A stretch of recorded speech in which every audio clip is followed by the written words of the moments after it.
The Right to Ricky Sanchez podcast is presented by our friends at DraftKings Sportsbook. Download their top-rated app and sign up for DraftKings Sportsbook by using promo code RTRS. Brought to you by LL Pavorsky Jewelers, where Right to Ricky Sanchez listeners go and get engaged. Kornblau & Kornblau, the official law firm of The Process. Big Barker Therapeutic Dog Beds. Get yours at bigbarker.com/Ricky, and that way you get the Process Pup patch. And Kinetic Skateboarding. Get 9.1% off your first order with promo code Dave Silver. On the show today, Joel Embiid is a dad. We'll talk about Joel Embiid being a dad and also what might have happened had the Sixers still been playing right now and Joel Embiid left for a week for the birth of his child. I can only imagine the takes. We'll also announce the winner of the contest for the Embiid ones. The standing versus sitting controversy rages on. More reaction to this than anything we've ever done, maybe. The absurd, stupid James Harden, Mike D'Antoni rumor. Honestly, so many mailbag questions. We need to get through those. And right before the pod, somebody sent me a podcast with Keith Williams, Markelle Fultz's old trainer, or still trainer.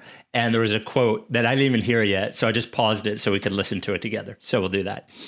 Before we get going, there is a Ricky YouTube channel where you can watch full shows and clips of shows. If you don't want to watch the full show, thank you to CJ for helping us out with making those videos look better than I could do. So just search Right to Ricky Sanchez on YouTube. And thank you to Carolina and Will, who sent me this T-shirt of her band Swerves, which is very fun. Reminds me of cool, like sort of dirty 90s alternative rock. And they have an EP, they have an EP called Drunk Texts. It's on Spotify and it's good. I love it. So you should go check it out. Thanks, guys. Without any further ado, Amos and the Chef.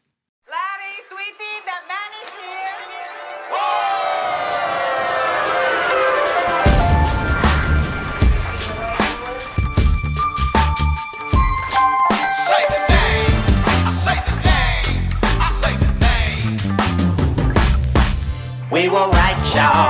We were right. Even when it went wrong, we were right. We was right, y'all. We were right. So say the name. Say the name. We were right, y'all. We were right. Even when it went wrong, we were right. We were right, y'all. We were right. So say the name. Say the name. Say the name.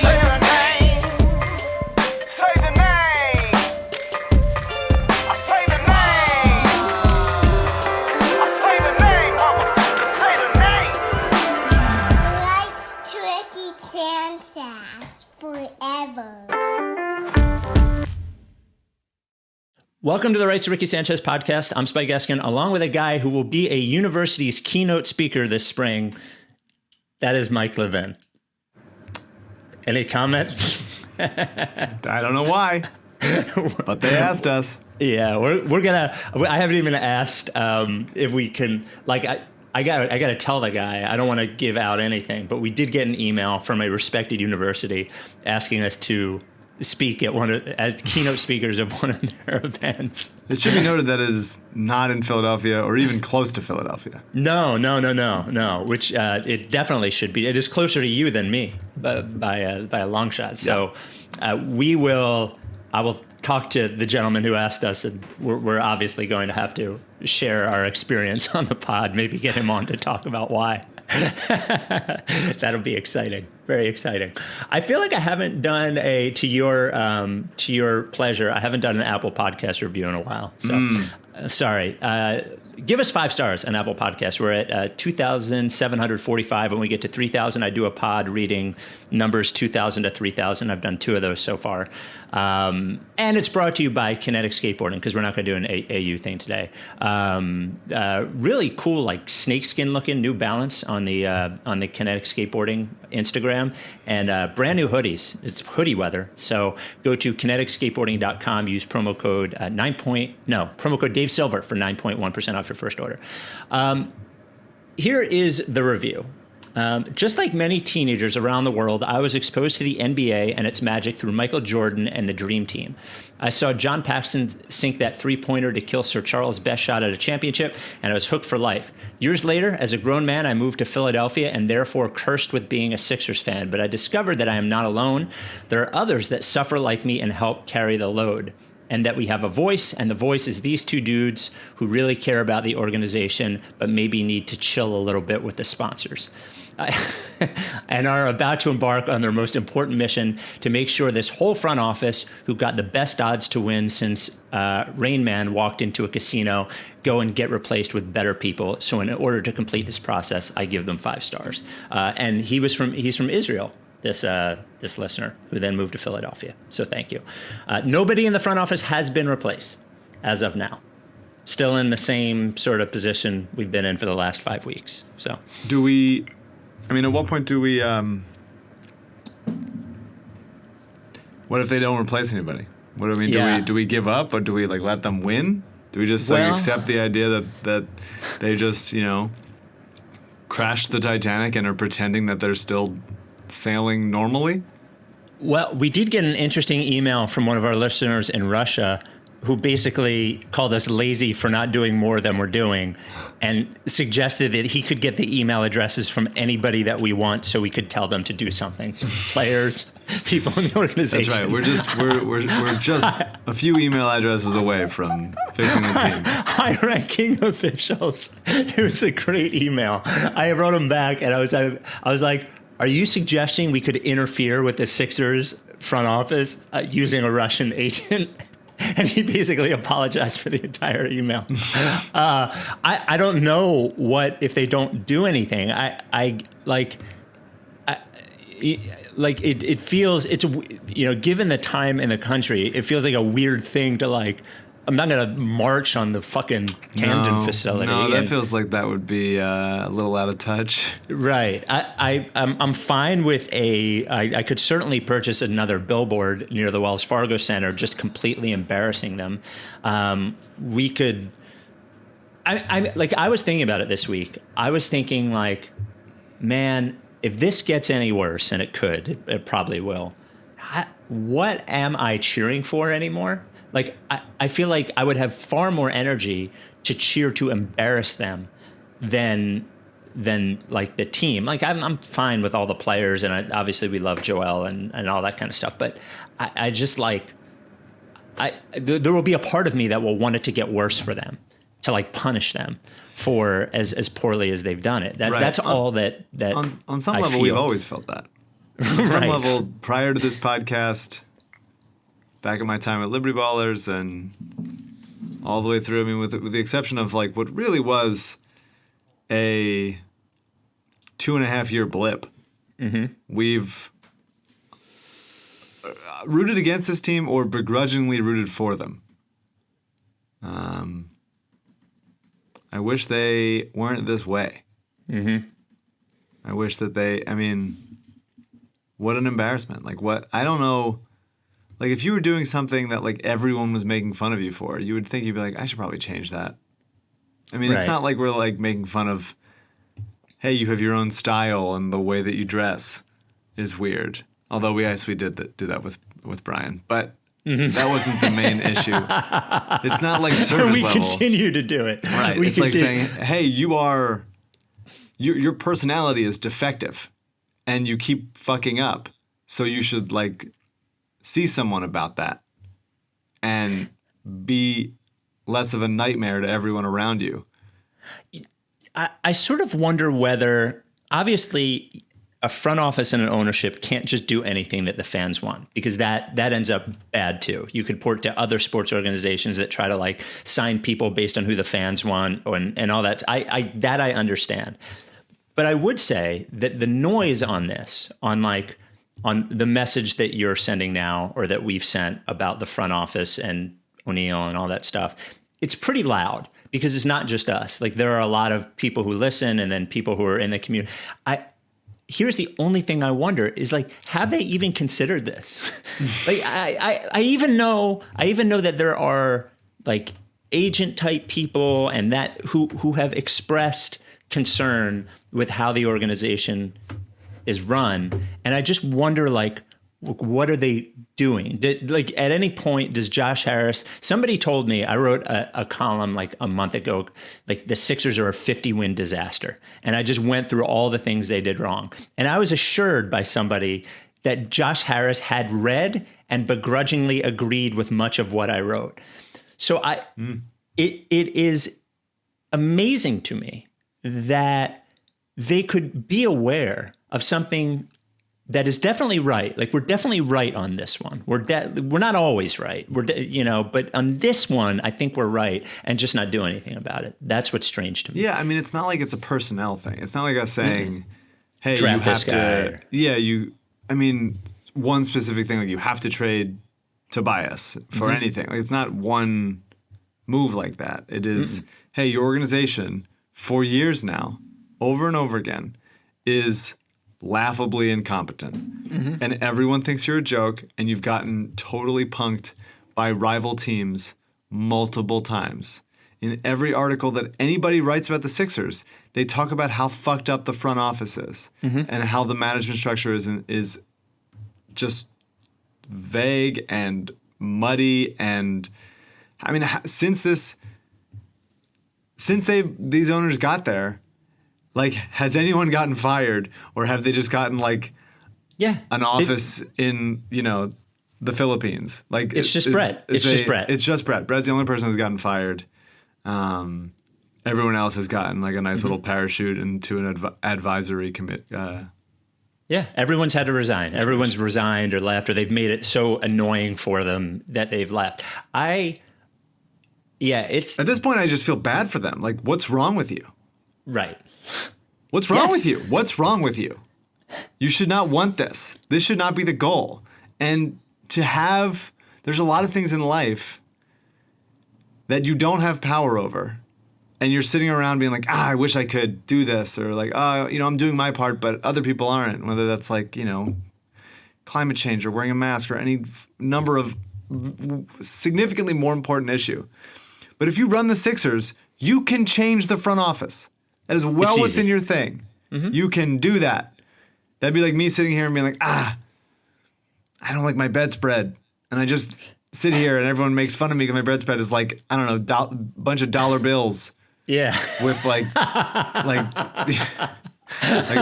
your old Ted DiBiase bedspread. Yeah, it's my Ted DiBiase bedspread, and there's like 68-year-old women like lying on it. I was like, I can't do anything about this.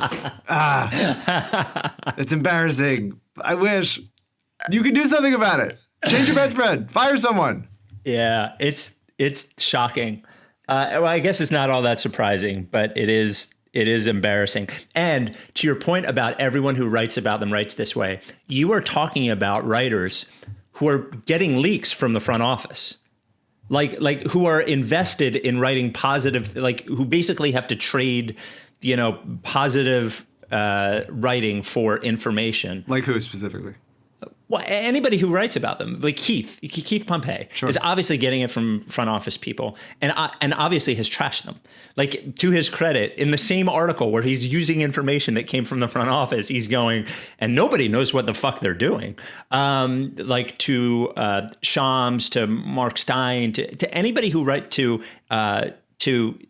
Kyle Neubeck, to Derek. Like, there's nobody who writes about the Sixers and has wrote about how they're fucked up who isn't occasionally getting information from the front office and has decided, whatever, I don't know. It's horrifying. Yeah, because it seems like at this point, the reason why you start to feel the wave of like, I guess this is just what they want to do, is that the Mike D'Antoni stuff looks more real than ever. And I guess. What? Well, I guess, or if they would just sign him, is the weird part to me. Is that, like, this is obviously strategic in some way, and I can't figure out why. Like, I can't figure out if it's to threaten Ty Lue to take less money. I can't tell whether it's the Brian Colangelo segment trying to like gain positive traction on D'Antoni, so they're forced to stay because everybody wants D'Antoni. Like, I'm being honest with you. If like all they have to do, if D'Antoni wants to come here and they want him, all they have to do is pay him. Like it would just be over. It's like Billy Donovan's coaching somewhere. It would just be over. So that's why the whole thing's a little fishy to me. There's a lot of teams that still haven't signed anybody, especially because like the status of next season is still up in the air as far as when that would start. And maybe they just want to be like, well, what's the rush? We know we have him. I don't know. And maybe he's on vacation. Like who genuinely knows? But it seems at least the drum beat is getting louder and louder. Yes. And then there was that sorry to interrupt. Very bizarre John Clark report that James Harden could be coming as well.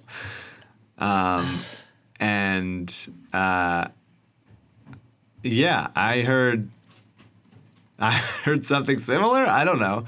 It's bizarre. Fucking insane. It does seem insane. It does seem insane. And like, he's going to come in 3 years when his contract's up. What are we talking about? The whispers that I got, I don't hear anything of real value from. Everything I hear is like third hand of people that actually do this stuff. But it's like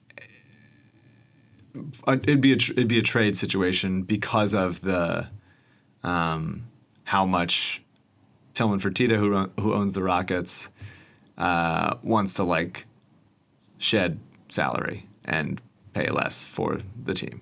I guess, but they're still going to. Yeah, no, I feel you. But I don't. Yeah, I don't. I don't. Like know. James Harden only wants to play with fucking Mike D'Antoni. Like that's. Yeah. I don't. You would want Harden, right? Yes. In a world? Yes. In a second. I mean, wouldn't you? Yes. He's one of the. Would you trade Embiid for Harden? Yeah, but I don't think it's the right.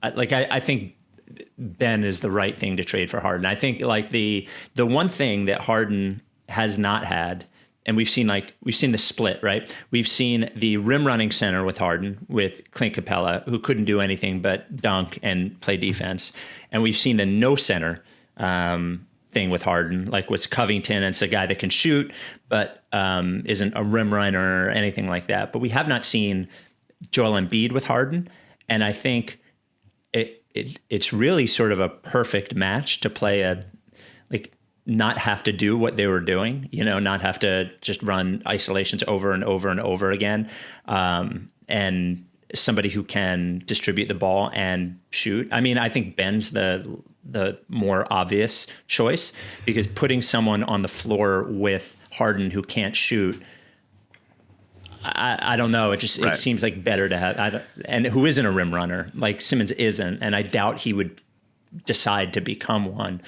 Neither's Embiid though. No, but he's still honest. 7 feet, 275 or whatever he is. So the conversation I had was it might not be for either Embiid or Simmons. So I don't know.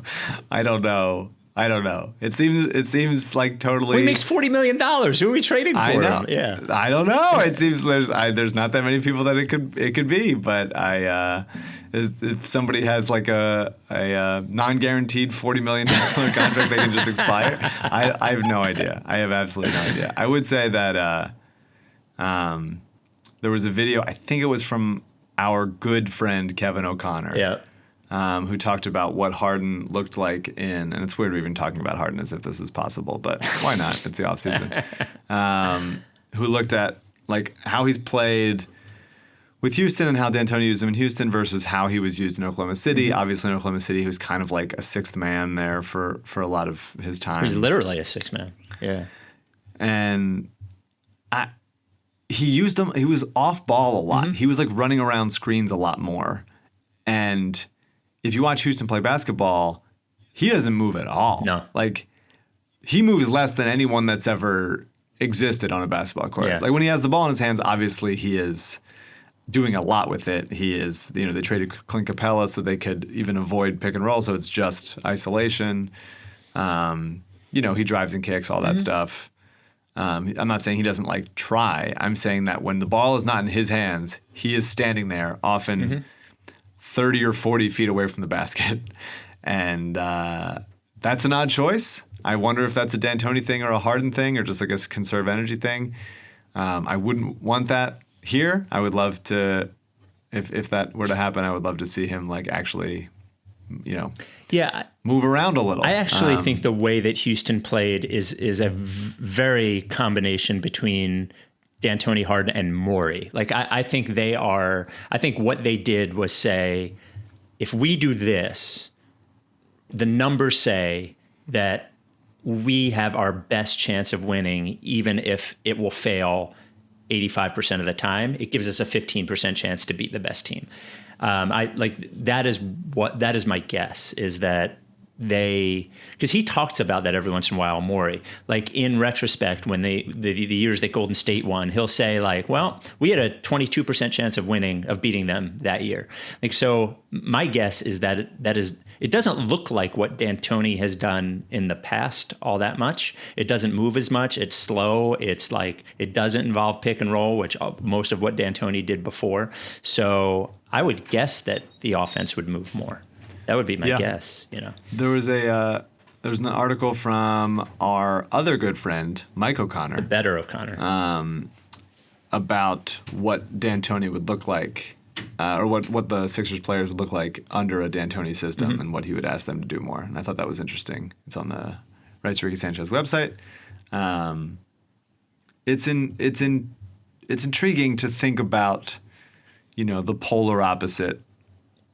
The Sixers and the Rockets, I wouldn't say they're polar opposites, actually, because the Sixers had almost no movement and nothing, and the Rockets also had very little movement, but at least a lot of shooting. And so I wonder, D'Antoni's never really had, I guess you could say, kind of Carmelo in New York, kind of Amari in Phoenix, although he didn't do it much. Maybe Dwight in LA, which obviously was a nightmare. He's never had like a good post-up big man. No. And so I would wonder what Embiid would look like under him. And Mike made the point, Mike O'Connor, was that he'd be passing a lot more out of the post, and they would hope there would be more actions benefiting movement and finding easier looks and getting Embiid into a more of a facilitator from that spot, which I would always wanted. Before we get into, speaking of Embiid, we'll get into the baby, and we'll get into the baby and the winner of the shoes. We'll talk about the original sponsor of the Rights Ricky Sanchez podcast, LL Pavorsky Jeweler. LL and Big Barker are sponsors of the Bark in the Park team. We are now 1 month away, so we're trying to raise $10,000 for the Providence Animal Center. We are at $5,036, about 45 team members. So sign up for the team, raise $50, you get the T-shirt. And then help us raise $10,000. Just go to rightsrickysanchez.com. Thanks to LL for buying the shirts, LL and Big Barker. Speaking of LL, he hasn't given us updates, and I got a text from him the other day. First of all, we're right at the 4-year anniversary of LL becoming the original sponsor of the Ricky. Wow. And we are at 198 rings sold to Rights Ricky Sanchez customers. Who's going to be 200? Who's going to be 200? Who's going to start to stretch themselves and being like, we've been dating for almost a year and a half. I want to be that 200th ring. Yeah, I don't even know what to award them. I offered to marry the 100 ring couple. He didn't really want it. It seemed like everyone has declined your invitation. No. I did marry a couple. I did. Did you? Yes. I thought, wasn't there the one that you were supposed to, and then they never called you back? Well, so those were the couple that got engaged at the lottery party. I don't want to say their names. I don't want to push to their social media or anything. But they asked me, but then they never got married, and now they're not even together anymore. Oh, well. Yeah, so a good choice then. Yeah, yes. But no, I did marry a couple at a wedding, dressed up in a suit. I did a good job, all that kind of stuff, prepared. Got nervous. Right, I do remember that. Do you take responsibility for that couple not ending up together? The first couple? Yeah. No. Why? The idea that they're like, if we get married, we have to ask Spike. We said it in a moment of weakness. No. And honestly, it's just better to break up than have to tell Spike now. There was always something fishy about that couple. Not about them as people, but that couple. Wow.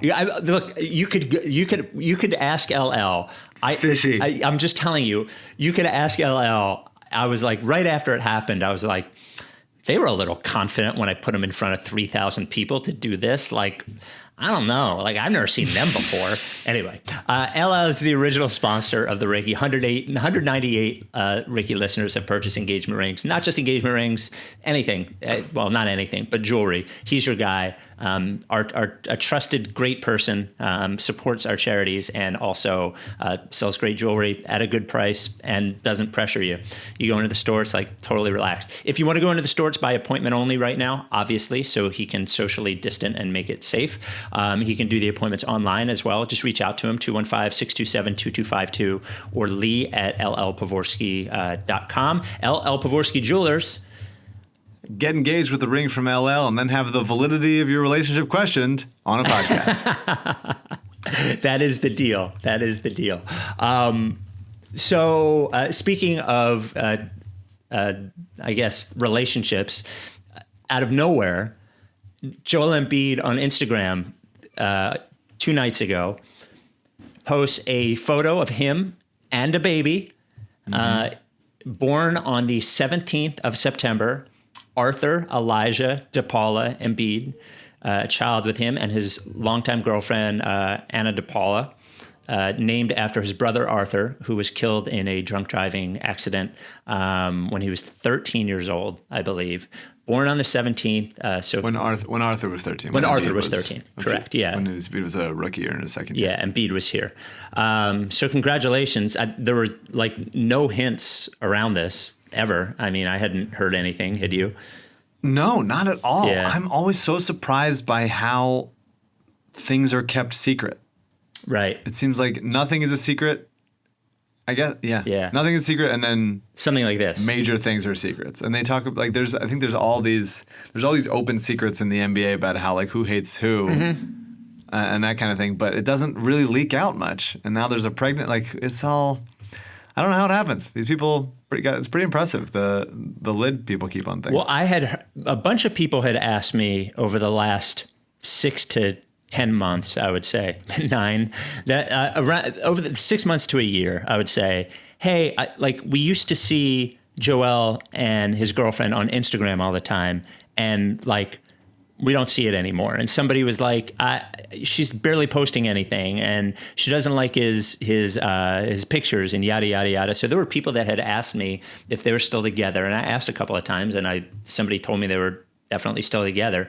I guess all we ever see of her, though, is that. Like, I know she's a model. I don't know, like, if she's a working model or what, but like, I only see her when Joel posts stuff of her. So I guess it's easy for her to hide.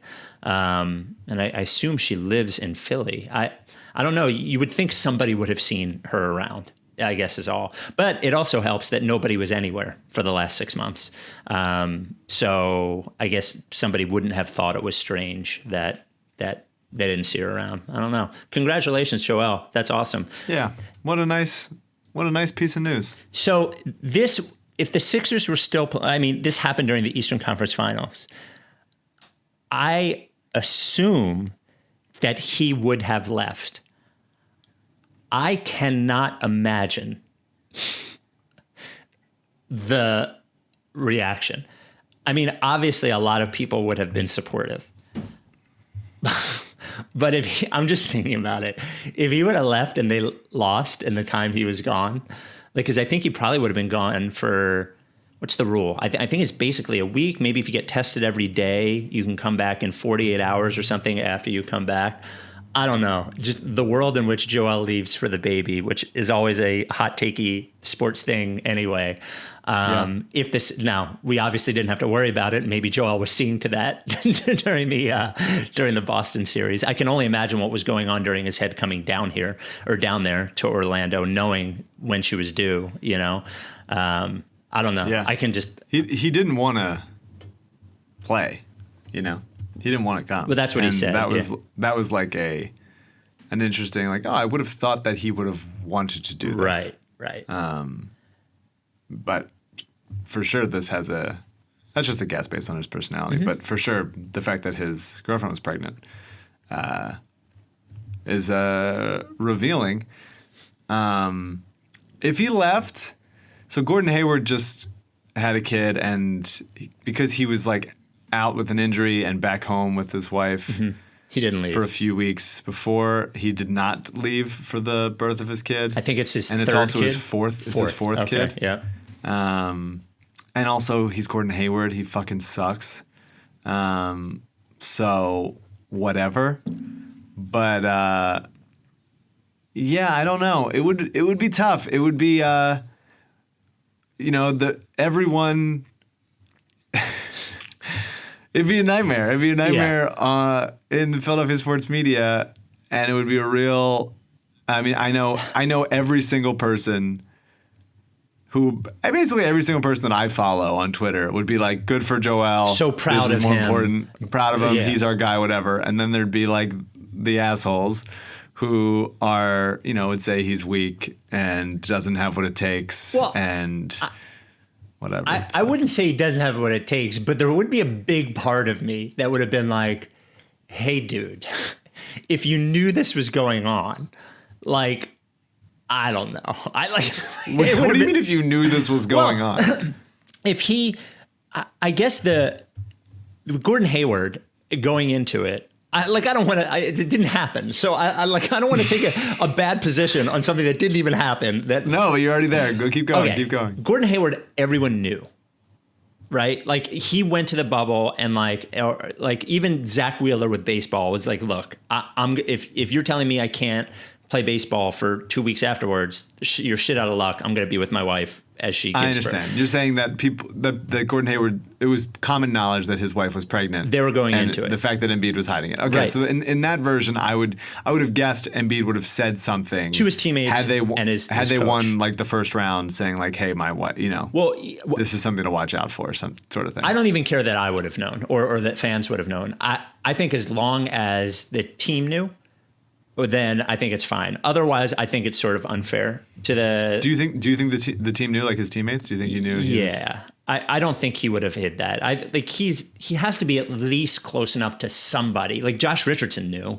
Like they were hanging out all the. Well, I don't know that he knew, but like he was with Josh Richardson a bunch toward the end of quarantine. Like they were looking for a place to like go play soccer and train and that sort of stuff together. So. So I would assume somebody like Richardson knew because he was around him enough. So yeah, it would be an absolute civil war in Philadelphia sports media. I mean, it would have been great, that part of it. The dividing lines would have been exactly on the same dividers of where the process, people liking the process and didn't. Yep. It would have been great. Of course, I would have loved for him to not. In a world where the Sixers won, which is hard to fathom because that hasn't happened.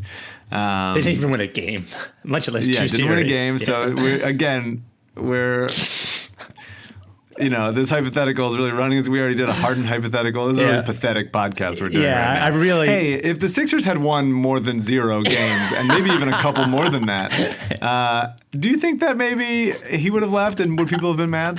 Yeah, would have been pretty good. Would have been pretty good. I would like to peek into that timeline and imagine me just like railing against, I don't know, fucking Tony Bruno or somebody who just said he doesn't have what it takes. Congratulations to Jonathan, who won the autographed pair of Under Armour Embiid ones for his submission for what the process meant to him. It was a pretty clear victory. We did ranked choice voting in honor of Andrew Yang, so you had to pick your 1 through 3, but Jonathan was the pretty clear winner. The process means to me, he says, the process is a movement. It's a way of life. It's a cultural phenomenon. It's the American dream. Start with nothing and try to end up on top of the world. The process is celebration. It's the best center in the league. It's a Turkish small forward hitting a game-winning 3. It's championship aspirations. But the process is also heartbreak. It's a broken shot, a large collared trust fund child. It's confetti on the losing court. What is the process, you ask? It's about more than just a sports team. The process is life. So, and he also, with those shoes, he does get to plant a big kiss on Joel's baby's head. Yep. So excited to see that picture as well. Yeah, we'll need testing first, obviously, COVID testing, all that kind of stuff. Yeah, and Joel will provide all of that. Yep. And we'll be in and touch. And let you know which part of the head you're allowed to kiss and all that stuff. So that'll all work itself out. Yeah. So thank you to Under Armour, and remember the Embiid ones are on sale right now wherever sneakers are sold. We've been getting a lot of relationship advice questions, and now it's the off season. I think it's a a segment we can do pretty regularly. We also have in the mailbag a question about relationship advice that I thought was interesting. So go to send us an email, writesrickysanchez@gmail.com. Relationship advice. I keep my heart under my pillow with my teeth and other lies. I've been waiting on your halo just to shine the light. The music is from Eliza Hardy-Jones of The Ricky. This comes from Dan. He says, Spike and Mike, first off, thank you for sacrificing your sanity so we can attempt to keep ours about the Sixers. So here's the situation. I'm a college student who, because of the apartment lease we signed last October, is living with my now ex-girlfriend and two of our friends who will be coming next semester. We were very good friends before dated for around 6 months, and broke up due to a personal tragedy. We eventually went back to being friends, but it wasn't the same, as there's still a degree of awkwardness to the whole situation.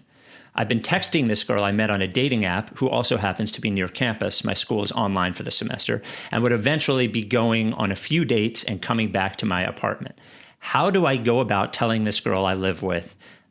How do I go about telling this girl that I live with my ex-girlfriend and telling my ex that I'm bringing a new girl up? Don't worry, Mike. We've been very safe here. Thanks for your help. Fire Scott O'Neill, Alex Rucker, and Ned Cohen. Every email must assure me that you're being safe. Yep. Mm-hmm. And not eating inside. Mm-hmm. Well, you can eat inside. You can eat inside your own place. Right. Yes, that's right. You can eat inside your own apartment and stuff. That I will allow. Right.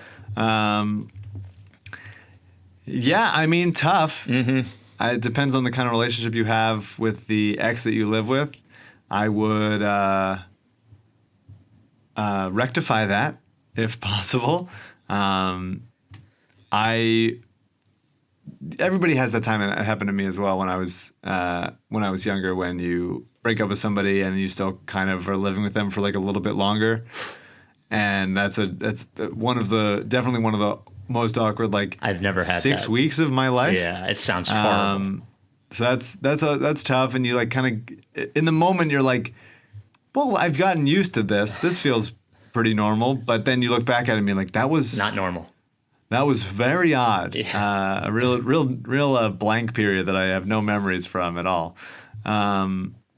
Yeah, I mean, first things first, I would try to move out safely if possible. And then if prior to that, I would have a conversation so it's not that weird. I mean, it worked in Seinfeld. I'm rewatching Seinfeld now, and they were like 40, and it's not real. Nah, that's fine. Jerry lets Elaine go out with Keith Hernandez. That's great. Look, I think go with that. Go for the Jerry Elaine thing. Some tough love here. You got to move out. Like this is not going to work. I can't tell you how rare it is for the friends with the ex thing to exist in a healthy way. Is rare. I'm not saying it's impossible. I'm saying it's rare. But then when you take that and say, oh, also I'm living with them. Oh, also we're in our late teens and early 20s in college. Look, it is possible that the girl that you're dating will be ultra cool about it, and your ex will be ultra cool about it, and everybody will be fine. Even if they are, like, you shouldn't be cool about it. It's just a bizarre spot. Well, it's putting both of them in a really tough situation. Because if I were the new girl that you're dating, and I knew that you're living with your ex-girlfriend, every time you didn't text me back within 3 minutes, my mind, especially at that age, my mind would jump to like, I wonder if he's with her. And like every time I argued with you, I would like, it's not going to work.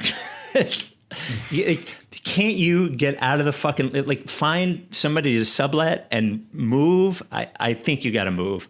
And until you do, my advice would be honest with both of them. Don't bring her up. Go to her place. I just don't think there's any world in which you should be making them look at each other. I just don't. I think you got to go to her place and be overly honest and overly communicative. But the whole time you got to be trying to get out of there. Or, FaceTime, safer, socially distant. a way to connect more on an emotional level before getting physical. Come on. It's great. It's the best. Or you could talk to the official lawyer of the process, that is Kornblau and Kornblau, about breaking your lease. Maybe he could find verbiage in the lease that allows you to break the lease. Who knows? There you go. Kornblau, our second longest sponsor, I believe, Adam Kornblau, the premier boutique personal injury law firm in the Delaware Valley. Actually, the home office is there in Jenkintown. I was over there. I thought about bothering him. I was in Jenkintown near the Kornblau offices earlier this week, but I did not have time to bother him. They've got offices all over the Delaware Valley, and you don't even have to go to the office. He'll come to you. And by the way, we say personal injury. Yes, personal injury law firm. That's what Kornblau and Kornblau has always done, and that's what they're fucking awesome at. But he's helped so many Ricky listeners with other legal issues. And he doesn't charge you anything unless he's doing actual work for you. So if you have a legal issue that you need, and the COVID thing has brought up a lot of legal issues. I actually went to him when my basement got flooded. Fucking insurance companies make sure that anything that might actually happen to you aren't in the policy. Thanks, insurance company. But Kornblau helped me out with that. He's a good dude. He loves what he does. He's the best at what he does. His law firm's been there for 40 years. Him and his parents started it. Now it's him and his mom. And like I said, any sort of personal injury, their specialty is medical malpractice, but injured at work, slip and fall, car accidents, all that stuff. If you're hurt at all and you think you might have a case, no need to be a hero about it. Call Kornblau, shoot him an email, no cost, until he gets you something. 215-576-7200, ask for Adam, or email Kornblau at kornblauandkornblau.com. Kornblau and Kornblau, the official law firm of the process. Before we get to the mailbag, I had a question for you. I actually texted AU earlier this week about it, I wanted to know what he thought. Do you think we should do so Process Hall of Fame we've done at our live event the last two falls. There won't be a live event this year, obviously, for the foreseeable future. Probably the next live event is 2026 is my guess. That's right. Do we do Process Hall of Fame nominations, voting, and do like a live thing on Zoom or something, get a good charity and do our voting and have a nomination and inauguration ceremony online? Or do we wait till we can do it in person again? I don't know. This is worth thinking about. Yeah. I feel like skipping a year, like I don't want to lose to the virus. Like we've done podcasts 2 a week since it started. I feel like we can do this. We can pull it off. Now it'll suck to not, I feel like we could pull it off is all I'm saying. Yeah. I mean, I'm just thinking about the moment where we nominated Brett to the Process Hall of Fame and seeing his face when and him grab my hand and almost my butt when he saw it go up. It's a cool thing. And I think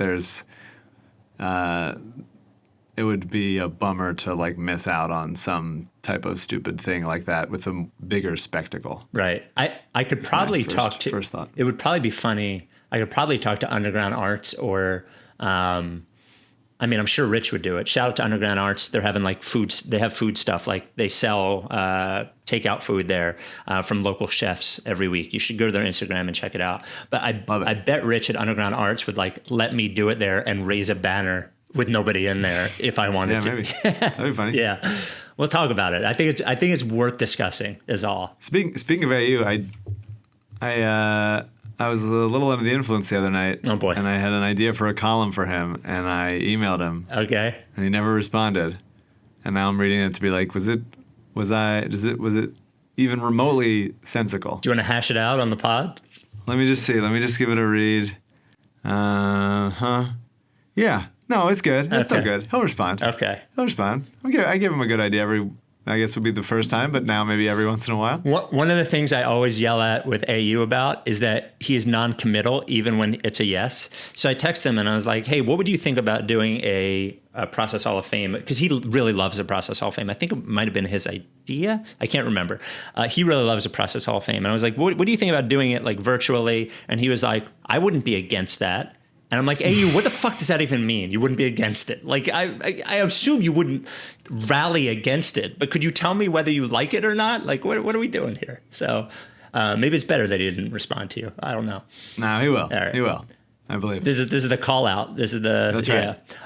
Mostly because I just forgot that I had done it until you mentioned AU. I was like, did I email him? Wasn't that the other night?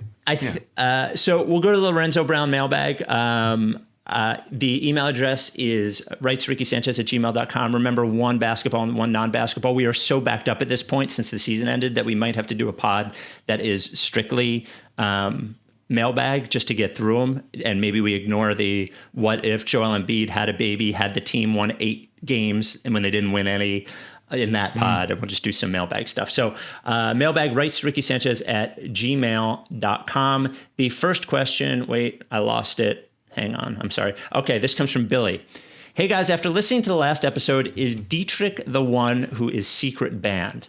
I have thought before, but Spike's rant makes it realistic. If he's not secret banned, is he now publicly banned? I think you basically just publicly banned him in one of your bigger meltdowns of late. I got mad that you were giving it any credence. I have so much respect for you that like I was like, oh my God, not Mike. Come on.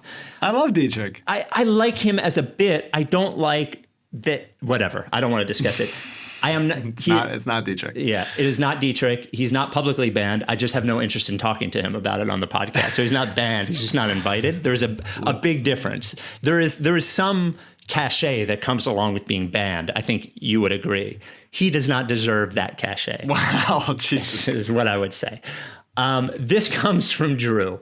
Basketball question. Do you think Scott O'Neil shares Brian Colangelo's feelings about Joel Embiid? We know Brian hated Embiid from Burnergate. We know ownership and O'Neil are embarrassed by Hinkie in the process and want to put that behind them. We know Embiid openly praises Hinkie and his nickname is the process.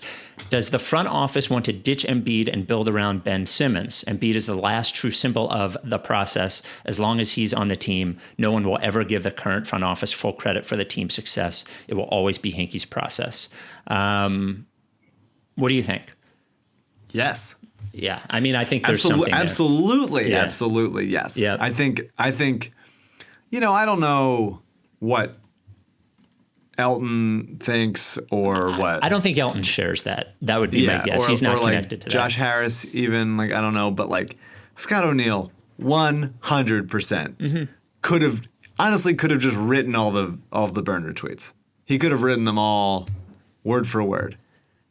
Maybe he wouldn't have censored, but I don't know. But that 100% shared those opinions. Absolutely. It's very bizarre. We talked about this a couple podcasts ago where it's like this organization, every step of the way, has made life more difficult on Joel Embiid. Every time. And maybe it's because they just don't trust him to stay healthy, which obviously they have access to, health reports and injury history and all that stuff, medical stuff that we don't. But since he missed those 2 seasons, and then that first season was when they let him play in that Houston game against future coach Mike D'Antoni. By the way, after making him, like, he was practicing for like weeks in between before they had announced that it was Bodner that broke the story that he had the meniscus. The meniscus, right. Love it. But since those seasons, he's been relatively healthy. He has had 3 relatively healthy seasons in a row. Has it been perfect? No. Yeah. But it hasn't been, as bad as it could have been. There was time, if you've been here this whole time, there were times during those first 2 Embiid years where it was like, what if he just never plays? And he's played pretty consistently. And for whatever reason, Scott O'Neil or Brian's, proteges still hold like a Meek Mill concert against him. It was the Meek Mill concert that he was dancing at, right? With his shirt off. Yeah. Looked good though with his shirt off. I mean, he was in shape. Of course he does. Yeah. Then they just need to like get over themselves. Maybe put in a blog post, Scott. Yeah, be where Joel's feet are, or maybe be where your feet are. He goes, Joel's feet should be in a different city than Philadelphia. Maybe that's where he finally. I bet Scott thinks that he's more important to the organization than Joel. I am sure he thinks he's more important. to the organization than anybody else in the organization. That would be my guess that he thinks. Non-basketball question from Drew. Neither of you guys strike me as Dungeons and Dragons guys, but I'm asking this anyway. Who do you think on the Sixers is most likely to play Dungeons and Dragons? And who would you most be interested in playing with if you had to sit down and play the game? I did play Dungeons and Dragons one time in some kid's basement when I was in middle school. It was way too hard. There was way too much going on. I couldn't figure it out. I think the most likely Dungeons and Dragons player on the Sixers is Tobias Harris. Oh, Joel. Yeah. I kind of think he'd be into that. And who would you want to play Dungeons and Dragons with? I mean, I'd want to play with Joel. He seems... Yeah, Tobias would be cool. It seems like he might have better things to do. Mm-hmm. I could see I could see Shake maybe being into it. I couldn't at all. I've never played it. Yeah. I have played a decent amount of Settlers of Catan though. What's that? It's like I'm not gonna be able to explain it well. It's like a board game where you are trying to. It's a board game. Is this dork shit, man? Or are you? It's a little dorky, but like it's cool. It's dorky in like the best sense. I'm like pretty.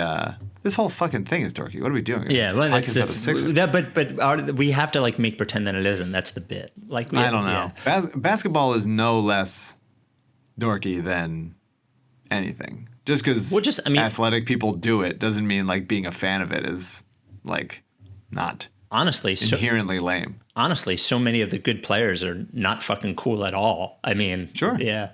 From John in Denver, basketball question. Have you guys noticed that the quality of basketball minus the Sixers has been overall better in the bubble?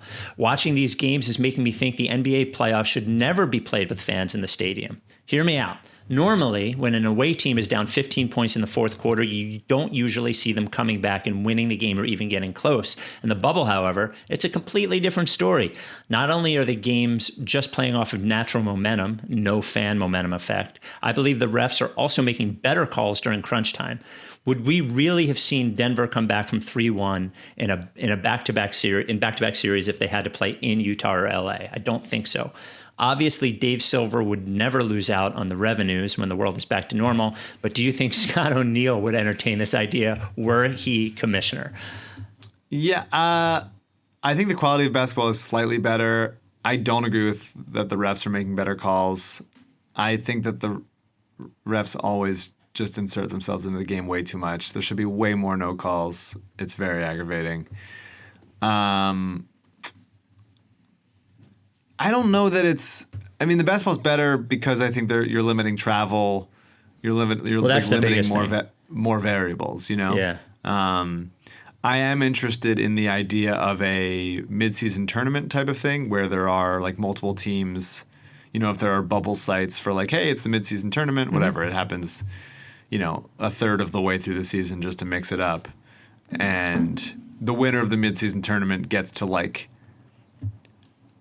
pick their playoff opponent. Like if there's some way to do that. Yeah, that'd be like, awesome. Give them some like incentive to win and try and stuff.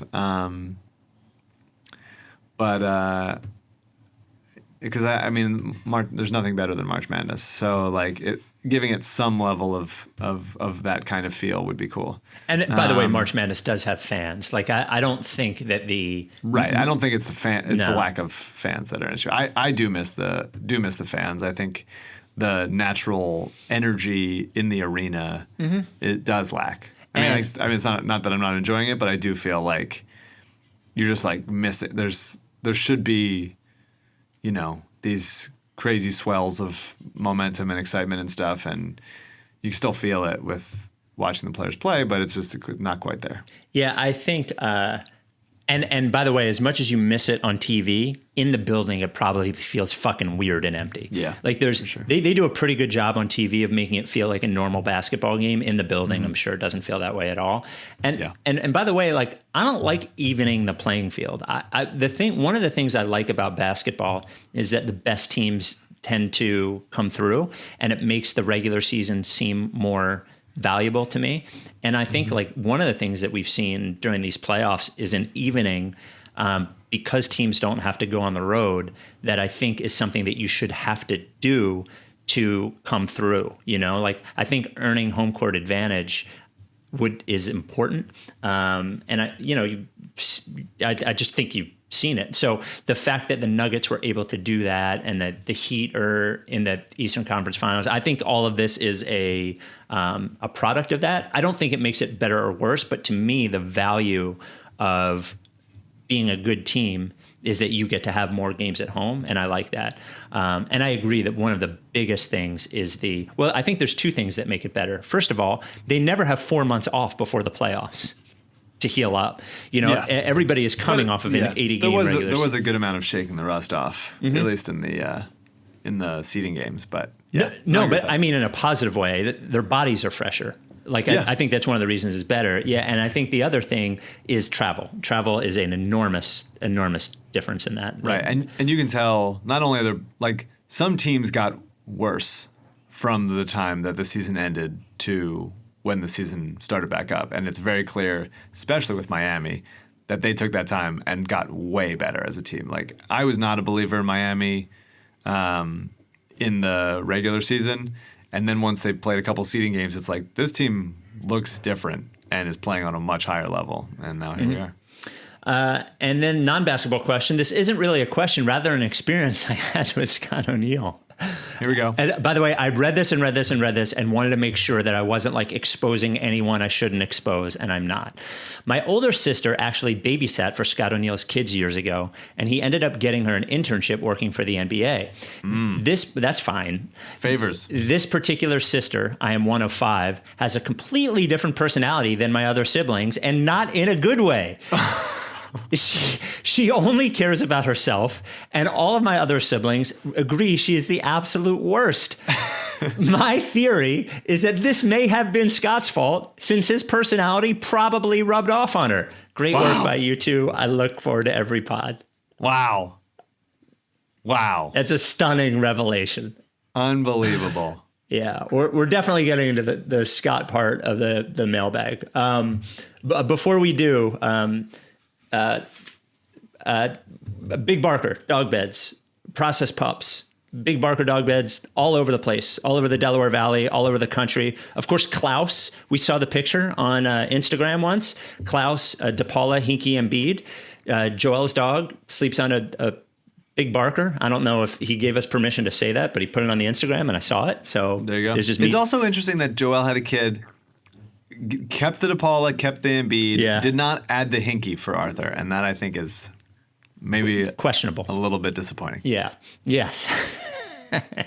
I like that the kid and the dog are in the same. They should be. If the kid and the dog are going to be related, they have to have. They should have the same names. If you care about your dog the way that Joel Embiid cares about his kid, and you should get a Big Barker. It's the only dog bed on the market that is a real bed that supports your dog's joints, that is positive for their health, that makes a real difference. It's been shown to. Penn Vet showed it with a study that it improves their quality of life. And if you go to bigbarker.com/Ricky, first of all, you get the dog bed, you get the Process Pup patch, but also you'll see Rebel on the bed. When the dog is on the bed, it does not sink to the floor. It's like a real mattress like you sleep on. It's probably better than the mattress that you sleep on, honestly. Your dog will be laughing at you. Yes. And your shitty mattress. As he sleeps in luxury. He or she sleeps in luxury. Even when I lay on Rebel's Big Barker, which is not quite big enough for me, it does not sink to the bottom, and I weigh 4 times as much as Rebel. So go to bigbarker.com/Ricky, bigbarker.com/Ricky. You get this, 2 Process Pup patches, and you get the best bed that your dog could and will ever sleep on. In addition, the thing's got a 10-year warranty. So if you're worried about the price, realize that this is going to be one of the last dog beds you ever buy. If the foam flattens, they will replace it for free. A 1-year at-home trial. If you don't like it, if the dog won't sleep on it, they'll give you a free refund. A full refund. And they will even pay for the shipping. Handmade in the USA. Big Barker dog beds. All right. This comes from Ryan. Hi, Spike, Mike, Amos, Zoe, Rebel, fire trucks going by Mike's apartment, etc. Quick question. I cannot remember the specific pod or how long ago it was, but I believe Spike mentioned that a member of the Sixers front office was writing a book. Spike seemed to have insider information, but did not digress on air. Is the Scott O'Neil book the tome? Is that word? I don't know that word. Do you know what I mean? The tome in question. Or do we have another exciting self-congratulatory process book coming out from another member of our highly competent front office? So you sort of half remember what I said. What I said was there was another book coming out that was influenced by the current front office and is a very different fake recollection of the process. And it is not... It is not Scott O'Neil's. Though I do think... Is it written by a member? No. Of someone who used to work for the Sixers? No, it is not. It's written by a media member, I will say. I think... I don't know. Title A Fake Recollection of the Process. Yeah. I think that a lot of this information came from Scott. That is my guess, in that the Sixers basically tell everybody not to talk to anyone about they make them to sign NDAs. Derek can attest to this. It's very difficult to get anyone to talk about this. So if somebody at the Sixers is talking about it right now, it will be leaned toward whoever is still there. So it is not Scott O'Neil. And an oral retelling of the process from the people who fucked it up. Right. That should be the title. That honestly, can't wait for that to hit the shelves. I will read that quicker than I read your own. Honestly, I will buy it. I'll pay for it. I will not. If that is my Sixers related question, I guess my non-basketball question is, what will be one, quote, normal activity you're looking forward to most once this thing all passes? Eating out at restaurants, movies, mine is easy. I cannot wait for my first concert after all of this. Peace, love, and process. What is the one thing that you miss the most? Playing basketball. Oh, really? Yeah. So I can much. imagine. Yeah. Mine was, I'm taking out like being physically close to family, like that I'll take out. But if we're just talking about activities, it was... I only care about being physically close to family if I'm playing them in playing basketball. just fucking owning your dad in the low post. No, he's good. Dad can still play. Mine now is live music. I was talking with Tommy from Down the Shore, also known as Mutlu, about shows, and I listened to an album of his that he liked, a live record from the 70s, and it did make me miss the experience of live music. And I've been to so many, 15 years of my career was music radio, and before that a lot of shows and a lot of shows since. And I would say at this point in my life, they're not monthly, but probably 6 or 7 times a year at least. And I do miss it. I do miss that experience. And for the musicians, obviously, I miss them losing their entire revenue stream. But I miss going. This comes, from Zach. Man, we have so many. Thanks for everything you do. Looking forward to a long off season, both for your content and for my mental health. Oh, by the way, I want to go back. One of the reasons you think the basketball is better in the bubble is because it doesn't fucking matter to you in a true emotional way. Like you can just... That's right. Also, you're just not watching the Sixers. You're not watching, yeah. They play poorly. Yeah. My basketball question is, should we be concerned that Thin Lips Josh Harris and his squad will somehow take comfort in the Clippers implosion and the Rockets' shoddy performance in the bubble and convince themselves that they don't need to do anything radical with the Sixers? Yes. I was already worried that between Ben being out and the bubble being weird, they may not take our playoff woes seriously as they should this year. As they continue to drag their feet on any meaningful front office change, I'm even more concerned that other teams' failures will give them cover to maintain the status quo. It's completely illogical, but also the type of thing these dipshits would do. I would add, if the Lakers win a championship, or even just getting to the championship, they're like, hey, they play with big guys. Mm-hmm. That's what they do. So we could have been. Yep. A couple balls bounced differently. I don't think that the Sixers need to totally tear down the roster. I just think they need to add good players to it who are more comfortable shooting quickly. And dribbling. And dribbling would also be nice. Would be great. Yeah. And by the way, if LeBron and Anthony Davis win, the LeBron one is everybody's fucking excuse for everybody who fails. It is it was LeBron this year. It was LeBron's year. And that's why we lost to the Celtics in 4 Yes, can't hey, maybe somebody else would have gotten hurt. You never know. Maybe it was a blessing in disguise. Non-basketball question. I already know your amazing answer. I wish I could write it down. If you guys were forced to do another non-Ricky podcast about a single topic that wasn't basketball, what would it be? Obviously, you've always covered a wide range of non-basketball topics, but if you had to pick just one to focus on almost exclusively, what would make the most sense? Mike doesn't like talking about TV or music, although I happen to like his music takes. But do you have enough common ground on any other topic to do 2 different shows a week? My vote. Oh, the two of us. The 2 of us, right? Oh, okay. My vote would be for either bowling or relationship advice. You say you know my answer. I don't think I know my answer. Well, I believe your answer would be there's no way I would do another podcast with you every week. I mean, as in like, oh, do you mean like this is the Ricky and then we do another thing? Right. In addition to that? Oh, yeah, there's no way I would do another See? podcast with anyone at all. That's right. But if you took the Ricky away and said no Sixers, something else, what do people even have podcasts about? All sorts of stuff, I guess. Yeah, I don't know. I don't think we have. I mean, the Phillies. That's pretty obvious. Yeah, I mean, I would do a base. It's because of what I have to do with WIP. It makes it impossible for me to give like real Phillies opinions all the time because we air the games and I'm an ambassador. You're an ambassador. Well, I mean, like for the radio station to the team, yeah, sure. It's just sort of the gig. But I'm hoping that the Phillies don't make the playoffs because it would save me so much time and energy. But also, if they do make the playoffs, if they happen to sweep the last 2 games and the Giants go 1-1 or whatever, and it's Phillies Dodgers in the first round, honestly, worse than the Phillies losing in 2 games to the Dodgers would be the Phillies beating the Dodgers. And dealing with and Alyssa being pissed, and then the Phillies losing in 4 games to fucking the Reds or something, whoever. Yeah. So I mean, what an awful team. There's obviously good players on the team that I like a lot, and I like always been a big Phillies prospect head. Shout out Matt Winkelman.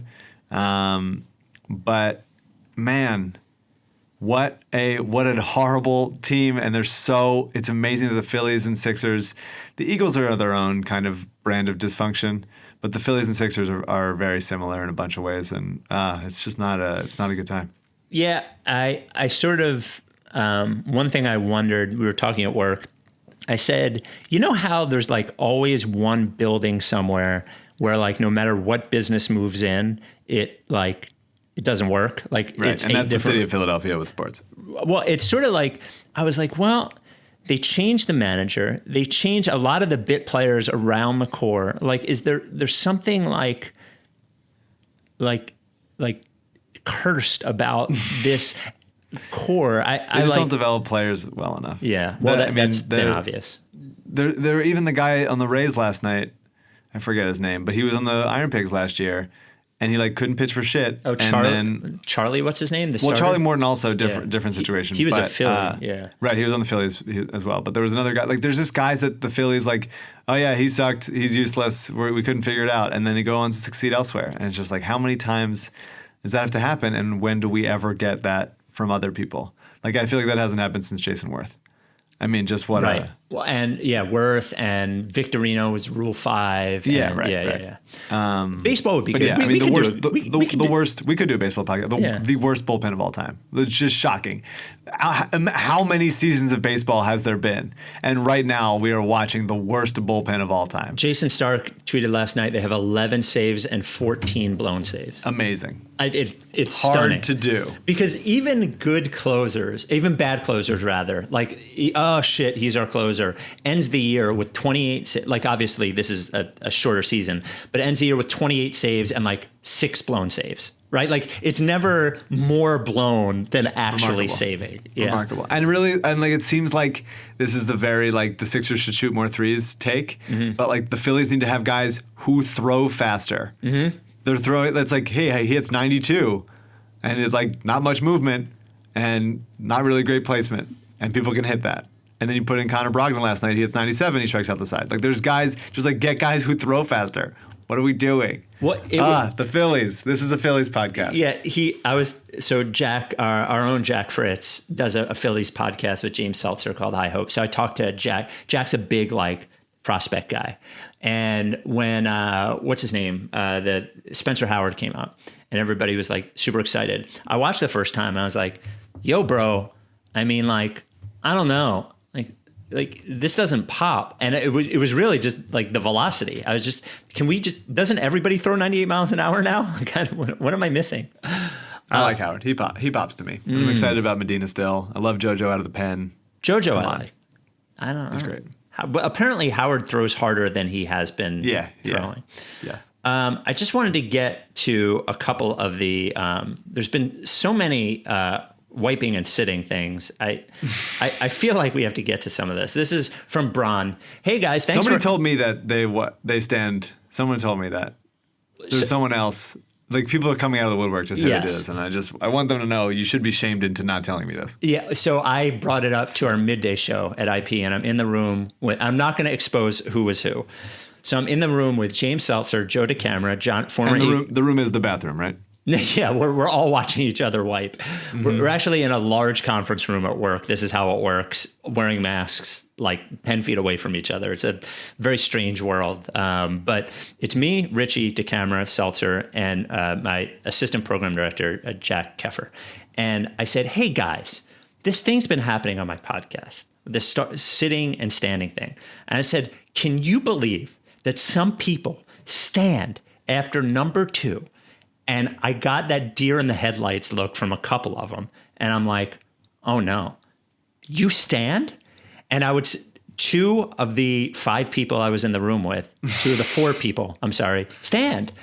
And we did a poll on the way to go not outing them. Yes. I only named 2 of them, and now all of them are implicated as standards. Yeah, that's like the Groundland thing. Like the former Groundland writer who was shamed into sitting. Ridiculous. The turning around is even so wider fucking thing. insane. Stand up, turn around, walk outside, and then go for a lap to clear it out. And air out your butthole, and then you may commence wiping from there. We did a poll on the Ricky Twitter, but one person suggested in his email, it's about 40%. We got about 40% saying they were standing. Amos texted me that he could see a world in which a woman would have a different experience given the equipment down there. He goes, but as a man, I cannot think of a reason to stand. I just want to say, standing is different than hovering. Yes. Hovering is fine. Yes. Hovering is human, acceptable, whatever leverage you need to get, go for it. Mm-hmm. But a full stand, is locking your knees. It's wrong. I don't know what your parents taught you. Who is poisoning these children? Yep. To grow up to be standers for their whole life. Maybe nobody's teaching anybody anything is the problem. I think there might not be any education, and kids are figuring this out on their own. Well, it's like a 4-year-old, you stand up because you're proud. I did it. Right. Look at what I did.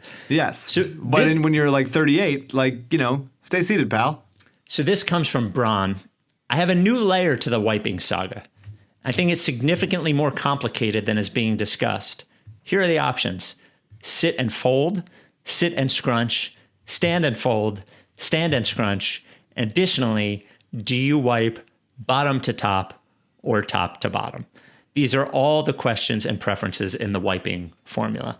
Sit and fold or sit and scrunch, as in with the toilet paper? Mm-hmm. I go both, kind of whatever. Yeah, I sometimes I'll fold and sometimes I'll scrunch. Yeah. Depends on the style of toilet paper. And I also don't have a real religious bottom to top. I think bottom to top generally. Well, when you say bottom, do you mean back to front? I'm front to back. Butthole to tailbone. The tailbone is the back. Okay. Then back is second. Yes, that's what I do. I do front to back. That would be how I do it. So this comes from Devin. Great stuff, guys. Yes. Just feeling the need to speak out on this issue. I was a standing wiper for years. How many people are doing this? For whatever reason, wiping while sitting never occurred to me. I guess the other podcast that we're doing together is a butthole podcast. I guess this is what we're... Well, I mean, you have a lot of thoughts, I think. I was also never told by anyone, my parents or otherwise, how I should be wiping. This only changed when in college in Synecdoche, New York. The movie Synecdoche, New York, yeah. Synecdoche, New York. I don't know the movie. Starring Philip Seymour Hoffman. Toward the end of the movie, Hoffman's character is being directed by a person speaking to him through an earbud. There's a shot of him sitting on a toilet, and the director tells him, wipe yourself. And then he does, all italicized, without standing up. This was a revelation to me, and I have never looked back. I can no longer remember the person who thought wiping with standing was okay. I hope my standing wiper brothers and sisters realize it's never too late to admit you were wrong and try to zig while the rest of the league zagged. They're zagging for a reason. Come zag with us. Wow. There's now it's like, you think about yourself as a filmmaker, as a TV writer, or whatever, and you're like, I want to put good things into the world, and just generally positive vibes or whatever. And now I have to be like, I should put more sitting wiping in my stuff. Yeah, you should. So that it's a thing. It educates people and saves them from this odd, childish presentational demise that they're doing. Final email comes from Dan. First, basketball. The Sixers were to run it back with essentially the same team from last year, but had Nick Nurse, or whoever you think the best coach in the league is, as coach. What do you think their record and playoff outcome would be? A lot of people came into this year thinking they had the chance to be good. So if scheme and effort are fixed, where do they land? So what is the best version of this with the best coach? I'm curious who you would pick. I think Spoelstra's up there. I think he's a very good coach. I do think Nick Nurse is good. Stevens, if he gets fired, maybe they wait. No, I don't think Brad Stevens is a good coach. Until this, I was willing to. I always thought Doc was a good coach, but it's a lot of don't situations here. I guess you could add Steve Kerr. I don't think that they would be much better. I do think that I don't claim to think that Brett is one of the best coaches in the league. I always thought he was in the totally fine 9 to 20 range. But I don't think with the roster as is and what maybe another coach could have gotten through to guys to do different things, but assuming that their skill sets are the same and it's just where to place players and substitution patterns, I don't think they would have been much better. Yeah, I think there's a lot of good coaches. I agree with you. They were on a pace to win 49 or 50 games. Yeah, and I think maybe the ceiling was 53 or 54, and maybe they win around instead of, assuming Simmons is there and stuff like that. But I think it's not only the roster, but when the roster was created, I think if a good coach has 2 years with them and this roster is the same for 2 years, it gives them a better chance than the 1 year. And from Dan, and the non-basketball question, and fitting that we end on this, sitting versus standing. When I was a senior in high school, 12 years ago now, we were partying at a friend's house, and somehow we got into the wiping standing versus sitting discussion with our friend's older brother. I, too, was baffled that anybody could possibly stand while they wiped. Since then, I've polled a few groups of friends on their wiping habits. I would say among the people I've polled, 30 to 40 in total, mostly male, it's about a 60-40 split between sitting and standing wiping. I'm consistently blown away by the consistency of the results between different groups of people. Wild stuff. First-time emailer, long-time listener. I don't get it. 40% is too high. That's way too high. Yeah, for wrong. The amount of particles you're getting on your wall or the towel or your rug, anything. Not to be gross, Mike, but by standing, I'm sorry, this is gross. By standing, you're pressing the cheeks together and making a bigger mess of it, and you have less access. I don't understand. It's wrong. It's wrong. It's just wrong. It's the wrong way to do it. Then why do you even sit to poop? Right. And just stand to poop. Stay standing the whole time. Walk around. Don't even stop. Keep moving. You've heard of the squatty potty, right? Yes. And basically what the Squatty Potty does is it basically tells you that like the best way to go number 2 is to have your knees up and everything sort of spread out more. Right. The Squatty Potty doesn't just tell you to stand up. Right. It's not I have to recommend my good friend his podcast. It's called Duty Calls. It's Duty Calls with Doug Mand. He's a Philly guy. I believe he listens to this podcast still. And he was a writer on How I Met Your Mother when I was there. And he has a bunch of comedians come on to talk about their favorite and most horrifying shit stories. And it's really, really funny. And he hasn't done episodes in a few years, but I think they're still all there. It's really, really good. A lot of great stories from some famous people that shouldn't be talking about so much embarrassing stuff, but really good. Duty Calls with Doug Mand. Do you think we could have him on to talk about the standing sitting thing? Yeah, I think we could. Okay, all right. I think we could indeed. Reach out. I would love to just solve this with an expert. Okay, maybe we get a doctor too. I'll get a doctor, and we'll just do an episode all on this. The regular season's not going to start till February or March. We got time. We'll see. We'll see. We'll see. Yeah. Let's see how Doug goes, and we can go into doctor mode later. All right, you done with TTP? Yeah, lick face.